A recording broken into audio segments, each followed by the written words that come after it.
मार्ग 5.4 किलोमीटरच्या भुयारी मार्गाचं भूमिपूजन, क्रांती ज्योती सावित्रीबाई फुले यांची पहिली मुलींची शाळा भिडेवाडा स्मारकाचं भूमिपूजन, सोलापूर विमानतळाचं उद्घाटन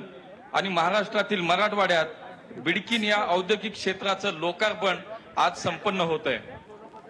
हम सब जानते हैं महिला शिक्षा की नींव रखते हुए महात्मा ज्योतिबा फुले और क्रांति ज्योति सावित्रीबाई फुले इन दोनों ने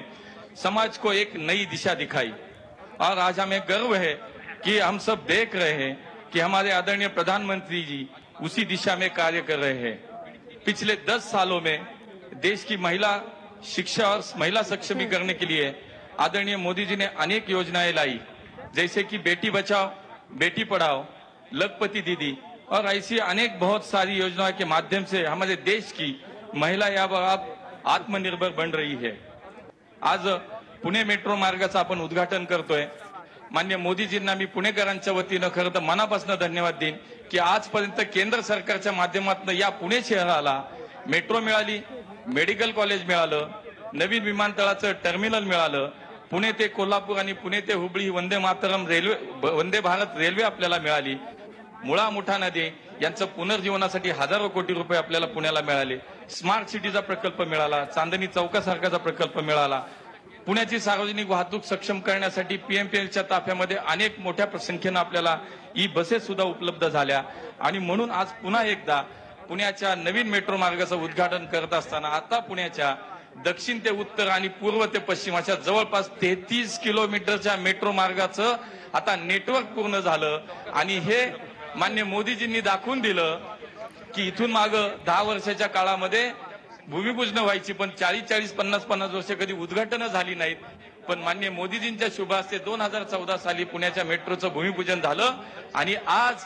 पुण्याच्या मेट्रोचा 33 किलोमीटर मेट्रो मार्ग पूर्ण झाला, पुणेकरांचं स्वप्न पूर्ण झालं। आणि याशिवाय महाराष्ट्रामध्ये आपण जर पाहिलं तर मागच्या 10 वर्षात या महाराष्ट्राच्या तमाम जनतेसाठी केंद्र सरकारच्या माध्यमातून मोदीजींच्या माध्यमातून 10 लाख कोटी रुपयाची कामं आपल्या राज्यात पूर्ण झाली आणि तमाम महाराष्ट्राच्या जनतेच्या वतीनं आपण त्यासाठी मोदीजींना धन्यवाद देऊया। आज सोलापूर विमानतळाचं उद्घाटन होतंय, जवळपास 64 कोटी रुपये खर्च करून या विमानतळाची निर्मिती झाली। मोदीजी नेहमी म्हणतात हवाई चप्पल पहनने वाला अब हवाई सफर करेगा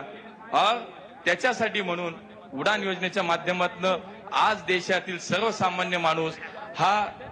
विमानानं प्रवास करायला लागला। उड़े देश का आम नागरिक कहते हुए आज पूरे देश में 359 हवाई मार्ग की निर्मिती पिछले 10 साल में हुई आणि ही उपलब्धी मला असं वाटतं की आपल्या सगळ्यांसाठी खूप मोठी आहे। गेल्या 10 वर्षात देशात 74 विमानतळ नवीन झाली, 269 नवीन हवाई मार्गांची निर्मिती झाली। आपल्या देशाला नैसर्गिक 7,500 किलोमीटरची कोस्टल लाईन आहे आणि त्यासाठी माननीय मोदीजींच्या नेतृत्वाखाली आमच्या भारत सरकारच्या माध्यमातून नव्यानं आपल्याला सी प्लेन गाईडलाईनची आता नव्यानं निर्मिती झाली आणि मोदीजींच्या नेतृत्वाखाली पुढच्या काळामध्ये निश्चितपणे आता हवाई मार्ग आहे, आज आपल्याला कोस्टल मार्ग आहे, समुद्र आपल्याला धरणं आहेत आणि त्या माध्यमातून संपूर्ण देशामध्ये आता त्या मार्गाने सुद्धा वाहतूक पुढच्या काळामध्ये खूप वाढणार आहे। आणि मोदीजी म्हणून सांगतात की 2047ला जो विकसित भारत करायचा आहे त्यावेळेला या देशात आज आपण जागतिक स्तरावरती 3ऱ्या क्रमांकावरती डोमेस्टिक सिव्हिल एव्हिएशन सेक्टर मध्ये आज आपला 3रा नंबर येतो जगामध्ये, पण 2047 साली मोदीजींनी संकल्प केला की या देशामध्ये 400 विमानतळं असतील आणि आम्ही जगात पहिल्या क्रमांकावरती आज सिव्हिल एव्हिएशन मध्ये आम्ही आमचं स्थान असेल। आणि म्हणून अधिक वेळ घेणार नाही, पुण्यासाठी महाराष्ट्रासाठी आज खूप मोठी उपलब्धी आहे आणि त्यामुळे माननीय मोदीजींचं मी पुण्यामध्ये महाराष्ट्राच्या जनतेच्या वतीने म्हणजे आमचे उपमुख्यमंत्री मुख्यमंत्री सगळ्या मंडळींच्या वतीने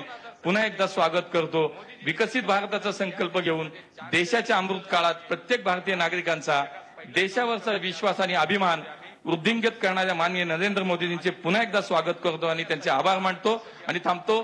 धन्यवाद। जय हिंद, जय महाराष्ट्र।